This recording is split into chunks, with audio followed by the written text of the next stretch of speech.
ইংল্যান্ডের কাছে 2022 সালের সেমিফাইনালে হারের বদলা নিয়ে টি-20 বিশ্বকাপ 2024-এর ফাইনালে উঠল ভারতীয় দল। ইংল্যান্ডকে 68 রানের বড় ব্যবধানে হারালো ভারত। রোহিতের ক্যাপ্টেন্সিতে 10 বছর পর টি-20 বিশ্বকাপের ফাইনালে উঠল ভারত।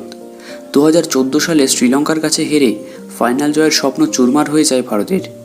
এবার আরও একবার ভালো সুযোগ এসেছে ট্রফি ঘরে আনার। 29শে জুন দক্ষিণ আফ্রিকার বিরুদ্ধে ফাইনালে মুখোমুখি হবে রোহিত বাহিনী। গত বছরে ওয়ানডে বিশ্বকাপ হারের পর এখন এই ট্রফির জন্য মরিয়া হয়ে উঠবে ভারতীয় দল।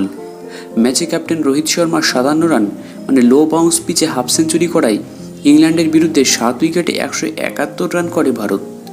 ইনিংসের গতি বাড়ানোর চেষ্টায় বিরাট কোহলি আবারও তাড়াতাড়ি আউট হয়ে গেলেও সূর্যকুমার যাদবের মতো একজন ভালো পার্টনার পেয়েছিলেন রোহিত শর্মা। দুজনেই ভারতকে চ্যালেঞ্জিং স্কোরে নিয়ে যান।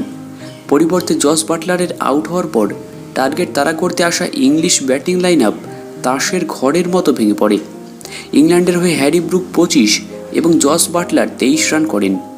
শেষের দিকে জোফরা আর্চার 21 এবং লিয়াম লিভিংস্টোন 11 রান করে যান। এছাড়া কোনো ব্যাটসম্যানই কিন্তু 10 অঙ্ক টপকাতে পারেননি। 16.4 ওভারে 103 রানে গুটিয়ে যায় পুরো দল। আকসার প্যাটেল ও কুলদীপ যাদব 3টি করে উইকেট নিয়েছেন। ফলে আগামী 29শে জুন বারবাডোসে মুখোমুখি হবে ভারত এবং দক্ষিণ আফ্রিকার মধ্যে শিরোপা নির্ধারণী ম্যাচ। এর আগে বৃষ্টির কারণে 1 ঘন্টা 15 মিনিট দেরিতে খেলা শুরু হয়। এর মধ্যে আবার বৃষ্টিতে বিঘ্ন ঘটালে তখন 8 ওভারে ভারতের স্কোর ছিল 2 উইকেটে 65।